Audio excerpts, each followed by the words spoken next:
नमस्कार दोस्तों, स्वागत है आप सभी का आपके अपने चैनल गौरव जंक्शन में। दोस्तों, आप लोग जानते हैं इस चैनल पे सिर्फ सीसीए यानी अप्रेंटिस से जुड़ी आप लोगों को जानकारी मिलती है। चाहे वो नौकरी हो, चाहे कोई जनरल इन्फॉर्मेशन हो, या फिर आप लोगों का ग्रुप डी हो, या फिर कोई अन्य सीसीए का आप लोगों के सामने मुद्दा हो। इस चैनल पे वही चीज़ आप लोगों के लिए आती है जो सीसीए के रिगार्डिंग है। पहले भी सीसीए के रिगार्डिंग कई समस्याओं का समाधान मैं आप लोगों का कर चुका हूँ। आप लोगों से रिक्वेस्ट है, मैं बार बार नहीं बोलता, मैं बोलता भी हूँ तो एंड में बोलता हूँ अपनी वीडियो में कि चैनल को सब्सक्राइब कर लो। आप लोगों से रिक्वेस्ट है, ये चैनल सीसीए के रिगार्डिंग है। यहाँ पर 99.99% सीसीए के रिगार्डिंग इन्फॉर्मेशन मिलती है। तो आप लोग इस चैनल को सब्सक्राइब कर लो ताकि किसी भी तरीके की जानकारी आप लोगों से मिस ना हो।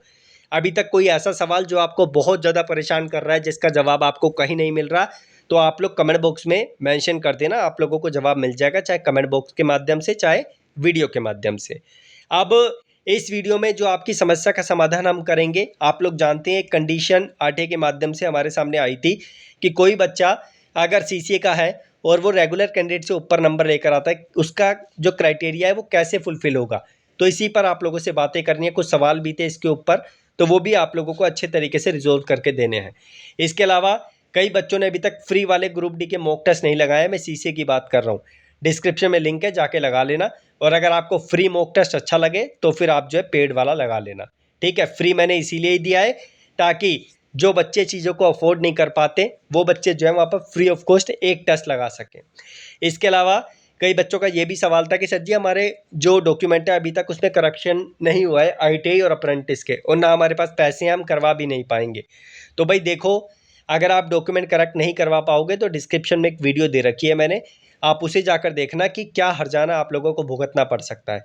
चाहे माता का नाम हो, चाहे पिता का हो, चाहे क्यूआर कोड हो, चाहे डीओबी हो। डीओबी का सबसे बड़ा इशू होता है, पिताजी के नाम का सबसे बड़ा इशू होता है, ट्रेड का सबसे बड़ा इशू होता है। अगर आपके अप्रेंटिस सर्टिफिकेट में ट्रेड का इशू है तो वो भी आप लोग ठीक करवाओ, क्योंकि डिपार्टमेंट बोलेगा आप तो इलेक्ट्रिशियन से हो, लेकिन आपने तो यहाँ पर जो है फिटर डाला है, कन्फ्यूज़न हो गई ना, तो वहाँ पर बहुत दिक्कतों का सामना आपको करना पड़ सकता है।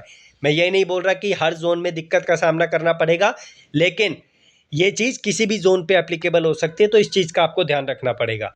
बढ़ते हैं आगे।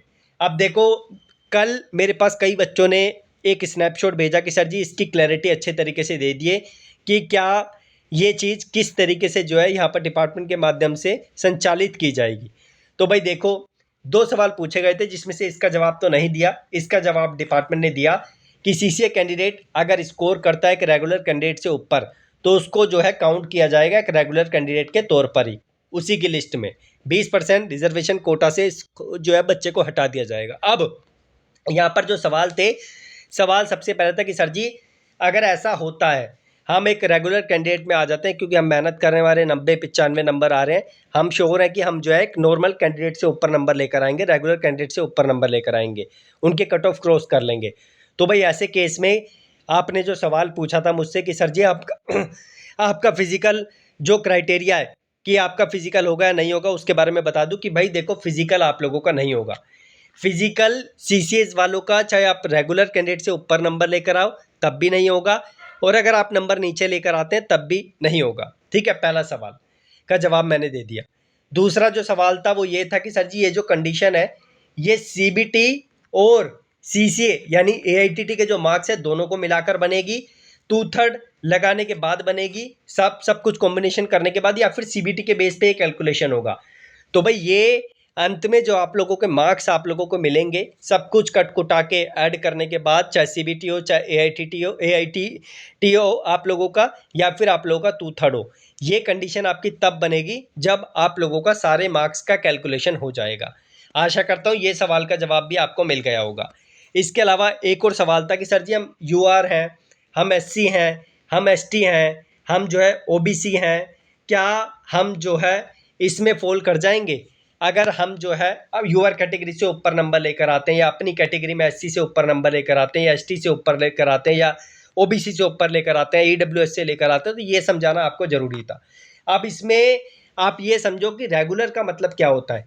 रेगुलर का मतलब होता है यूआर मत समझो रेगुलर को। रेगुलर का मतलब होता है आप जिस, फॉर एग्जाम्पल आप सीसीए में आ रहे हैं तो आप रेगुलर कैंडिडेट नहीं है। एक नॉर्मल कैटेगरी जो होती है जो आप लोगों की 20% रिजर्वेशन से हटकर होती है, जिसमें हमारे ITA वाले बच्चे फाइट कर रहे हैं और 10वीं पास वाले बच्चे फाइट कर रहे हैं। तो यहाँ पर जो है ये रेगुलर कैंडिडेट का मतलब है कि इसमें सारी कैटेगरी इन्वॉल्व है, चाहे UR हो, चाहे SC हो, चाहे ST हो, चाहे आपका OBC हो, चाहे आपका EWS हो, इसमें सारी इन्वॉल्व है।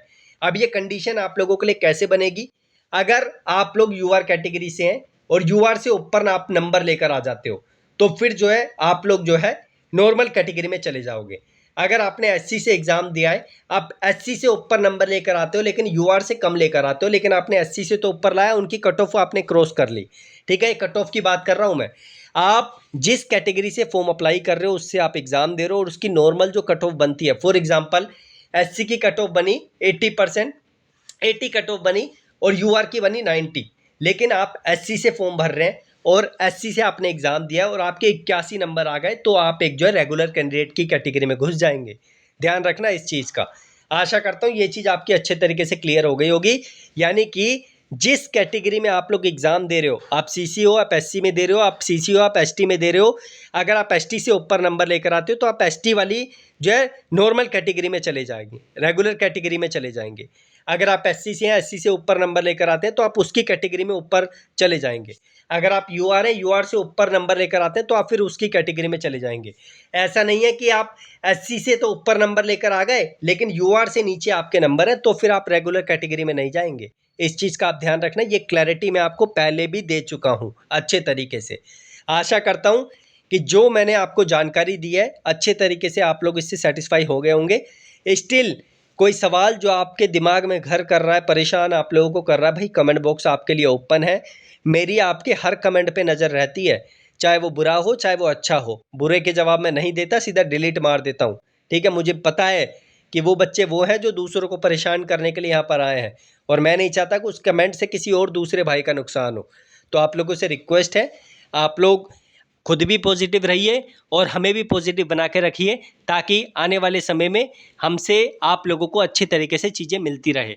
और बाकी कोई सवाल जो बहुत ज़्यादा परेशान कर रहा है, जिसका जवाब आपको नहीं मिल रहा है, बार बार बोल रहा हूँ, कमेंट बॉक्स में मेंशन करो। आई प्रॉमिस कि आपको वीडियो के माध्यम से या कमेंट बॉक्स में ही उसका जवाब हमारे द्वारा दे दिया जाएगा।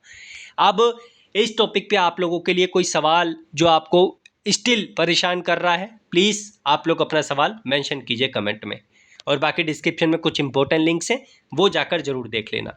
धन्यवाद।